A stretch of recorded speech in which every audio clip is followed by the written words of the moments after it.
Begini Bu, soal pertama tadi pertanyaannya bagaimana kalau apa? Seorang ayah itu sakit gitu, Beb. Terus tidak bekerja, ngaji juga tidak. Nah, begini. Pertama, kalau masalah orang sakit itu memang adalah orang yang sudah tidak bisa kita tuntut lagi. Karena bahkan di dalam agama Islam Allah Subhanahu wa taala juga meringankan kepada orang-orang Islam ketika mereka sakit untuk menjalankan ibadah kepada Allah Subhanahu wa taala. Termasuk ibadah puasa, ya, ibadah puasa bulan Ramadan yang kita ketahui, yang mana dikatakan ibadah puasa bulan Ramadan ini adalah salah satu daripada rukun Islam, yaitu yang pertama syahadatu an la ilaha illallah wa anna muhammadur rasulullah, yang kedua wa iqamis shalah, yang ketiga wa ita'z zakah, yang keempat wa shaumur ramadan. Bahkan ibadah Ramadan ini dikatakan rukun daripada rukun Islam, akan tetapi Allah Subhanahu wa taala masih ngasih kemudahan bagi orang yang sakit atau bepergian. Ya, maridhon au ala safarin fa'iddatun min ayyamin ukhar. Kalau kamu sakit atau kalau kamu bepergian, maka boleh kamu tinggalkan puasa tersebut dan kamu qadha nanti di hari-hari yang lain. Maka kalau masalah bagaimana kalau suami kita sakit, ya, bagaimana kalau suami kita sakit dan dia tidak bisa menafkahi keluarganya, maka jawaban yang sangat bijak, orang dipertemukan dan diperjodohkan oleh Allah Subhanahu wa taala itu untuk melengkapi satu sama lain. Selama suami bisa, selama suami sanggup, selama suami masih sehat afiat, maka memang itu adalah tanggung jawab bagi suami. Bahkan dikatakan di dalam Al-Quran, Ar-rijal qawwamuna 'alan nisa, bahwasanya orang laki itu mempunyai kebutuhan dan kemuliaan dan keunggulan lebih daripada perempuan. Ini jelas-jelas di dalam Al-Quran. Makanya kadang-kadang orang-orang orientalis, ya, orang-orang kafir, orang-orang Yahudi, mereka itu mau mengadu domba Islam dengan membikin persamaan. Gak terima ambil Al-Quran. Al-Quran mengatakan orang laki lebih mulia dan lebih unggul daripada perempuan. Orang-orang non-muslim tidak terima. Mereka mengatakan ini kan pembedaan. Orang perempuan-perempuan yang kaya ada, orang perempuan yang mereka lebih pintar dari orang laki ada. Loh, memang ada. Pembahasannya lain. Akan tetapi di sini kita membahas bagaimana orang laki-laki mempunyai tanggung jawab yang begitu kuat, begitu hebat kepada keluarganya. Maka tetap dikatakan orang laki wajib untuk menafkahi keluarganya.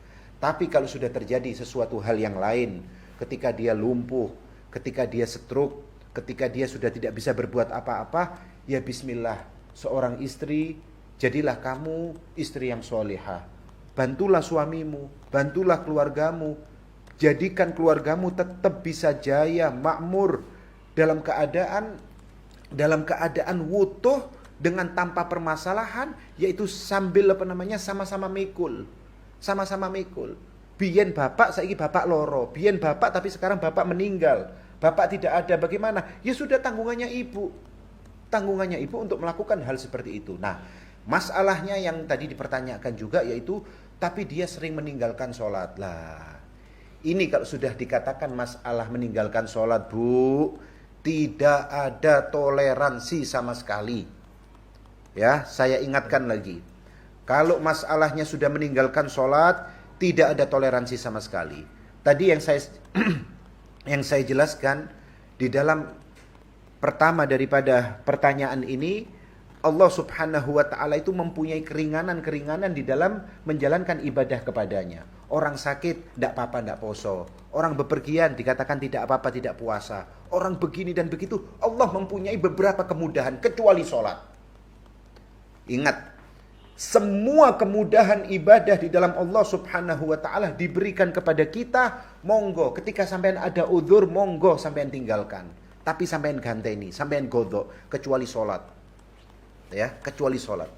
Dikatakan di dalam kitab Zubat Al-Imam Ibn Ruslan, beliau mengatakan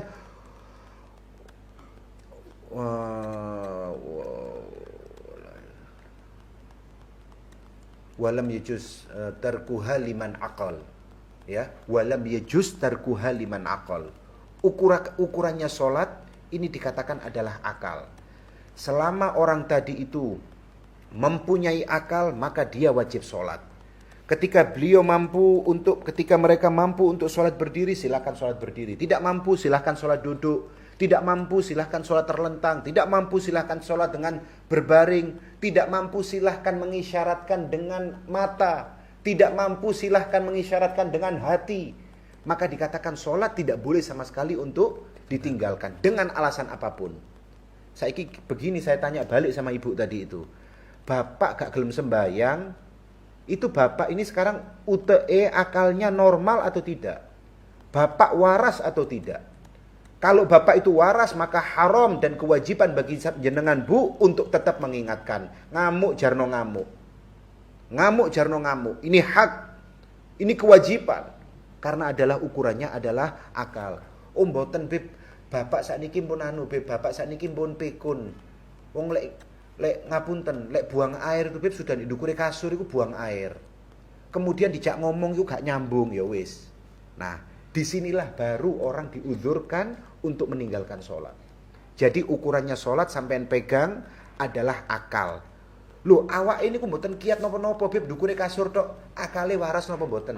Waras beb. Lek luwe njaluk mangan, lek ngelak njaluk ngombe, ya berarti wajib sholat.